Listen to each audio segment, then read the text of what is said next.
Assalamu alaikum students, hoping you are fine. Today we are going to start our new lecture. बिस्मिल्लाहिर्रहमानिर्रहीम। Student अस्सलाम वालेकुम।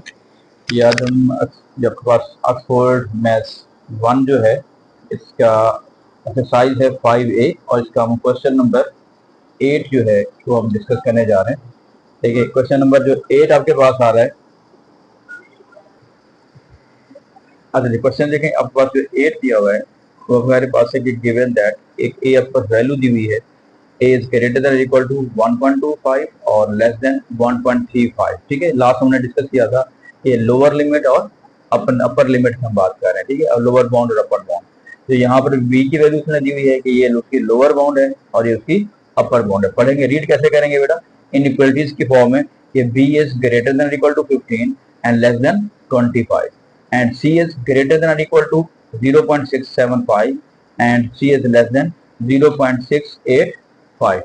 अब पूछ क्या रहे, determine the upper and lower bound of A plus B. अब इसका मतलब क्या कहना चाह रहे हैं, देखिएगा A प्लस बी का मतलब ये होगा कि आपने यूं करना है कि पहले A प्लस बी में हम क्या करने जा रहे हैं, A की जो वैल्यू हमारे पास आ रही है, देखें सबसे पहले देखें इसने कहा है लोअर बाउंड में निकालना है आपने इसका और अपर बाउंड में निकालना है।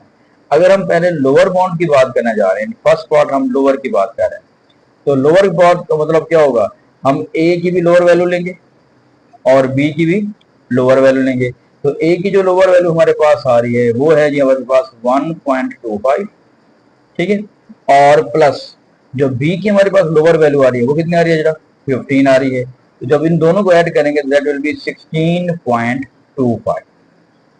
ठीक है, 16.25 आपके पास। ठीक है, तो ये इसकी लोअर बाउंड आ जाएगी, आपके पास क्या आ जाएगी, इसकी अपर बाउंड इसकी आ जाएगी। क्लियर होगी बात है।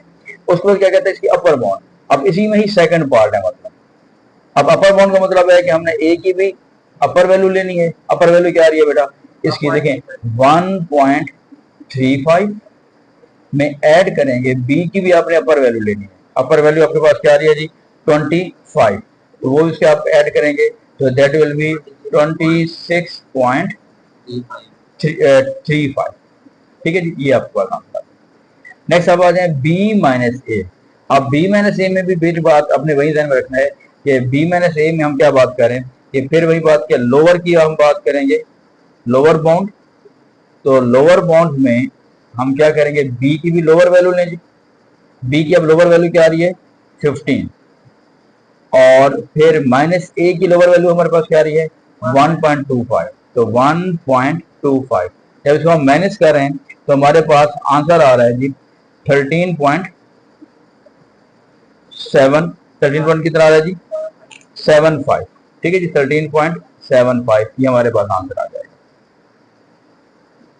नेक्स्ट हमारे पास आ रहा है इसी की अपर बाउंड हम बात करेंगे। तो अपर बाउंड की जब हम बात कर रहे हैं, अपर बाउंड में तो वो हमारे पास आ रहे हैं, देखें फिर वही बात की अपर जब हम बाउंड बात करेंगे तो बी की जो अपर बाउंड है वो है जी 25, और माइनस ए की जो अपर बाउंड आपके पास कितनी आ रही है, 1.25। ठीक है, तो जब हम इसको माइनस कर रहे हैं तो ये आपके पास कितना बन जाएगा, 23.75। ठीक है, 23.75। अच्छा, अब इसमें एक चीज इंपॉर्टेंट बात है कि वो जरा हम इसको फोकस कर लें जरा। क्वेश्चन में दोबारा मैं रीड कर रहा हूँ। देखिए क्वेश्चन में उसने ये कहा है कि leave your calculated answer to 3 significant figures, to 3 significant figure. Significant figures क्या होते हैं जी, डेसिमल से पहले और डेसिमल के बाद हम सारे डिजिट को काउंट कर रहे होते हैं। तो इसका यानी आंसर आपने 3 सिग्निफिकेंट फिगर में लिखना है। तो आप मुझे जरूर बताइएगा ये इसमें जो हमने लिखा हुआ है ये कितने सिग्निफिकेंट फिगर्स हैं, 4 सिग्निफिकेंट फिगर्स हैं। ठीक है, तो हमने जब इसको 3 में कन्वर्ट करना है तो फिर राउंड ऑफ भी हम करेंगे तो आंसर बन जाएगा आपका 16.3। अब बिल्कुल आंसर मतलब ये बनेगा। इसके जब आंसर लिखेंगे तो दैट विल बी 26.4। ठीक हो गया। अगर उसने नहीं कहा हुआ 3 सिग्निफिकेंट फिगर में तब आप यहां तक छोड़ देंगे। अब नेक्स्ट हमारे पास क्या आ रहा है जी, कि इसका भी ऐसे है, जब हम इसमें करेंगे 3 सिग्निफिकेंट फिगर में तो दैट विल बी 13.8, और इसका जो आंसर आएगा आपके पास दैट विल बी 23.8। ठीक है जी। अच्छा जी, नेक्स्ट हमारे पास क्या आ रहा है, अब आपको पास है, अच्छा जी नेक्स्ट बेटा आपके पास क्या आ रहा है, a डिवाइडेड बाई c। ठीक है, अब हमारे पास फिर वही है कि जिसका हम लोअर बाउंड की जब हम बात करेंगे, लोअर बाउंड में क्या आ रहा है हमारे पास, a की जो आपके पास लोअर बाउंड है वो आपके पास कितना आ रहा है जी 1.25, और b की लोअर बाउंड हमारे पास क्या आ रही है 15। अच्छा अब इसमें इंपॉर्टेंट बात ध्यान रखिएगा, लोअर बाउंड कब आएगी, लोअर बाउंड यूं होगी a डिवाइडेड बाई c। इसमें इंपॉर्टेंट बात है कि इसकी आप लोअर वैल्यू लें और इसकी आप अपर वैल्यू लें, तब आपका कम से कम आंसर आएगा। मेरी बात मेरी, इसका फिर कम से कम आंसर आएगा, यानी लोअर आंसर आएगा। लेकिन जब हम अपर बाउंड की बात करेंगे, upper bounds for a divided by c, a divided by c, ज्यादा से ज्यादा आंसर क्या हो सकता है कि ऊपर वाली वैल्यू ज्यादा हो आपकी और नीचे वाली वैल्यू क्या हो, कम हो। बात क्लियर हो रही है? ठीक है, अब आप इसको देखिएगा, अब हमारे पास क्या आ रहा है, a की जो लोअर बाउंड है वो हमारे पास है जी 1.25, और c की जो अपर बाउंड है वो हमारे पास आ रही है 0.685। तो जब हम इसको डिवाइड करेंगे तो हमारे पास आंसर जो आपके पास आ रहा है वो आ रहा है जी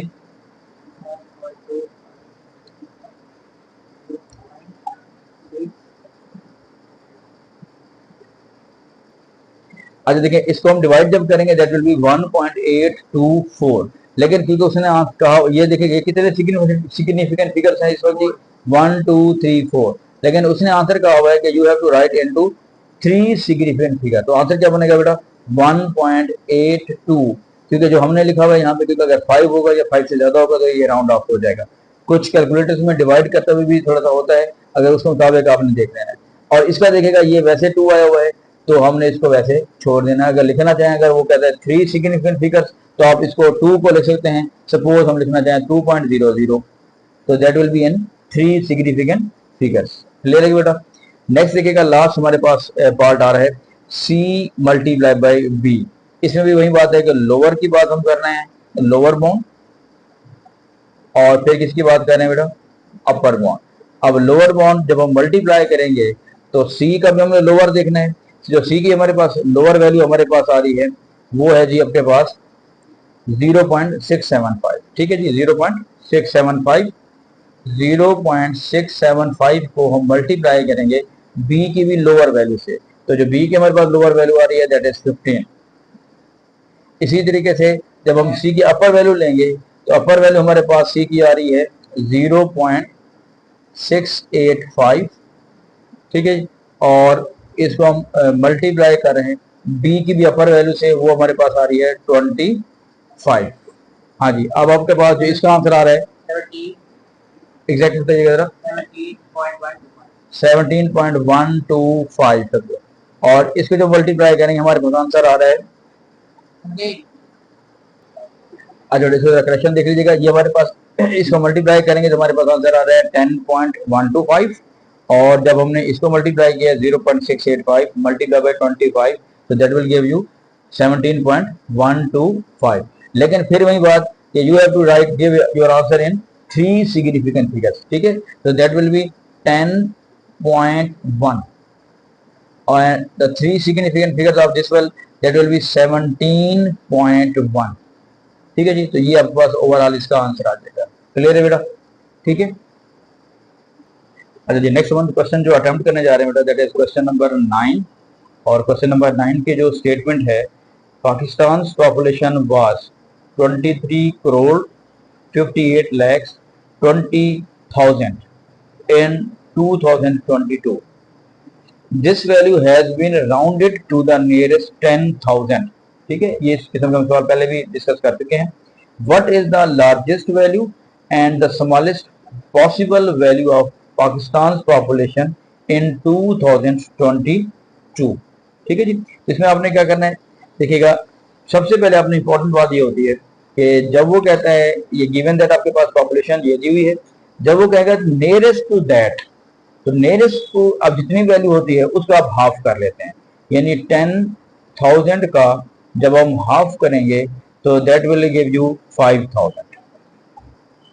ठीक है, फिर हमने क्या करना है कि जितनी वैल्यू दी हुई है इसमें अगर हम 5000 माइनस करेंगे तो आपका लोअर बाउंड आ जाएगा, और अगर हम इसमें 5000 जो है वो प्लस करेंगे तो हमारे पास क्या आ जाएगा, इसका अपर बाउंड आ जाएगा। तो इसका मतलब है जो उसने दो वैल्यू पूछी हुई, लार्जेस्ट पूछी हुई है और स्मॉलेस्ट पूछी हुई है। लार्जेस्ट वैल्यू ये होगी कि अगर हम पहले इसमें से 23 करोड़ 58 लैक्स 20,000, ठीक है जी, उसमें हम ऐड कर लेते हैं 5000, और इसी तरीके से अगर दूसरी जो वैल्यू हमारे पास आ रही है वो 23 करोड़ 58 लैक्स और 20,000, उसमें से अगर हम माइनस कर देंगे 5000 तो हमारे पास जो लार्जेस्ट वैल्यू आ रही है, यानी ज्यादा से ज्यादा आपके पास वो क्या हो सकती है, पॉपुलेशन 22,000 में।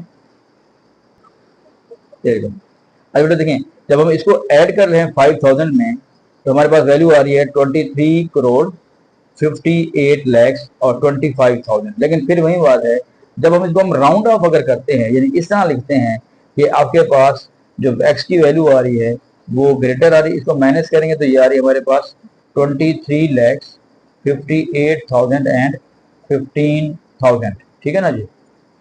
लेकिन आपके पास ग्रेटर देन होता है, जैसे हमने इक्वलिटीज में लिखा था, इससे ग्रेटर होगा, इक्वल हो सकता है, लेकिन इससे वैल्यू लेस होगी, यानी कि आपके पास आ रही है 2 3 5 8 25 0 0।